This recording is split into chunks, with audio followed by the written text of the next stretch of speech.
তবে কি মোরসালিন ইউরোপিয়ান লিগে পাড়ি জমাচ্ছেন? গতকাল থেকে এই নিউজটা খুব বেশি প্রচারিত হচ্ছে এবং অনেকেই বলার চেষ্টা করছিলেন যে মোরসালিন খুব শীঘ্রই ইউরোপিয়ান লিগে পাড়ি জমাচ্ছেন। সো এই নিউজটা আসলে কতটুকু সত্য এবং কতটুকু মিথ্যা, চলুন এই বিষয়ে বিস্তারিত জেনে আসা যাক। এবং আমরা এই ভিডিওতে আরো আলোচনা করব মোরসালিনের আসলে এই মুহূর্তে কি করা উচিত। চলুন শুরু করা যাক। তো গতকাল আমরা এই নিউজটা দেখার পর আমরা এই সম্পর্কে বিস্তারিত জানার চেষ্টা করি এবং আমরা যেটা জানতে পারি, মোরসালিন হয়তো খুব শীঘ্রই একটি ইউরোপিয়ান এজেন্টের সাথে চুক্তিবদ্ধ হতে যাচ্ছেন, কিন্তু তিনি এখনো কোনো ইউরোপিয়ান ক্লাবে পাড়ি জমাচ্ছেন না। অর্থাৎ তিনি প্রথমে একটি ইউরোপিয়ান এজেন্টের সাথে চুক্তিবদ্ধ হবেন এবং তারপর সে এজেন্ট তাকে একটি ক্লাব খুঁজে দেওয়ার চেষ্টা করবে। যদিও বিষয়গুলো এখনো চূড়ান্ত নয়, তবে আমরা যেটা জানতে পেরেছি যে তিনি খুব শীঘ্রই এজেন্টের সাথে চুক্তি স্বাক্ষর করবেন এবং পরে হয়তো যে কোনো একটা সময় তারা তাকে ইউরোপিয়ান ক্লাব খুঁজে দিবে। সো এই তো গেল প্রথম বিষয়। এখন কথা হচ্ছে মোরসালিনকে নিয়ে। দেখেন, মোরসালিন হচ্ছে বাংলাদেশের সবচেয়ে সেরা ট্যালেন্ট এবং তার মতো প্রতিভা বাংলাদেশের ফুটবলে খুব কম আসে এবং রিসেন্ট টাইমসে তো খুবই কম আমি বলবো।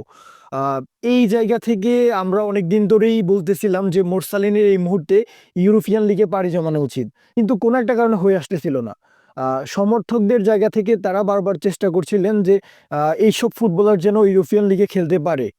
এখন সমর্থকরা কেন তাকে নিয়ে আসলে আশাবাদী? দেখেন, আমরা যদি এই মৌসুমে মোরসালিনের স্ট্যাটটা দেখি, তিনি বিএফএল এ অর্থাৎ বাংলাদেশের ঘরোয়া ফুটবলে ৬ ম্যাচ খেলে ৩ গোল ২ অ্যাসিস্ট করছেন, অর্থাৎ সরাসরি ৫ গোলে অবদান তার। তিনি কিন্তু কোনো সেন্টার ফরওয়ার্ড না এবং কোনো উইঙ্গারও না, তিনি একজন অ্যাটাকিং মিডফিল্ডার এবং একজন অ্যাটাকিং মিডফিল্ডার হয়ে এত গোলে অবদান রাখা এটা কিন্তু চারটে গানে কথা না। অর্থাৎ তিনি যে দেশের জেনারেশনাল ট্যালেন্ট, সেরা ট্যালেন্ট, এটা নিয়ে কোনো ডাউট নাই। দেখেন, মোরসালিন অনেকগুলো গোল করছে তাই বলে আমরা তাকে নিয়ে কথা বলছি, ব্যাপারটা আসলে তেমন না। আপনি যদি তার গোলগুলো লক্ষ্য করেন, আর তিনি কিন্তু প্রায় সবগুলোই গোল অসাধারণভাবে করেছেন এবং তার কিন্তু খুব বেশি সাধারণ গোল নেই। আমরা একটা কথা প্রায় বলে থাকি যে মোরসালিনের সাধারণ কোনো গোল নেই, সবগুলো গোল হচ্ছে অসাধারণ।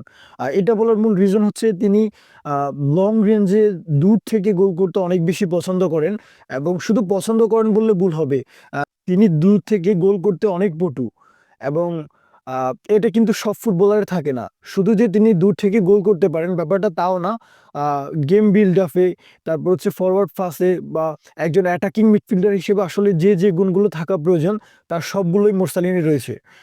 যদিও ফিজিক্যালি তাকে কিছুটা উইক মনে হয়, কিন্তু অ্যাজ একজন অ্যাটাকিং মিডফিল্ডার হিসেবে হয়তো সেটা খুব বেশি প্রভাব রাখে না। তো ওই জায়গা থেকে আসলে আমরা অনেকদিন যাবৎ বলছিলাম যে অবশ্যই তাকে ইউরোপিয়ান লিগে অথবা বিদেশি লিগে ট্রাই করা উচিত। তাহলে বাংলাদেশি যে তরুণ ফুটবলাররা রয়েছে তাদের জন্য একটা দ্বার উন্মোচিত হবে এবং ভবিষ্যতেও তারা ওই চেষ্টাটুকু করবেন বা ওই পথটুকু তৈরি হবে। সো আমি যেটা বলতে চাই যে মোরসালিন শুধুমাত্র নিজের জন্য আসলে ইউরোপিয়ান লিগে খেলা উচিত নয়, বরং আগামী দিনে আমাদের যে তরুণ প্রতিভাবান ফুটবলাররা রয়েছে তারা যাতে আসলে সেই স্বপ্নটুকু দেখতে পারেন এবং তারা যাতে সেই সাহসটুকু করতে পারেন, তাদেরকে একটা পথ দেখানোর জন্য হলেও মোরসালিনের বিদেশি লিগে খেলা উচিত। আমি বলছি না নট অনলি ইউরোপিয়ান লিগ, আমি বলছি অবশ্যই তাকে বিদেশি লিগে ট্রাই করা উচিত। তাহলে আমাদের আগামী দিনে যেসব তরুণ ফুটবলাররা আহ, বড় ফুটবলার হওয়ার স্বপ্ন দেখবেন তারা আরো বেশি অনুপ্রাণিত হবেন মোরসালিনকে দেখে এবং নিজেকে এমন একটা জায়গায় নিয়ে মোরসালিনের সেট করা উচিত যাতে করে তিনি তরুণ ফুটবলারদের সামনে একটা উদাহরণ তৈরি করতে পারেন। সো এটাই। ধন্যবাদ।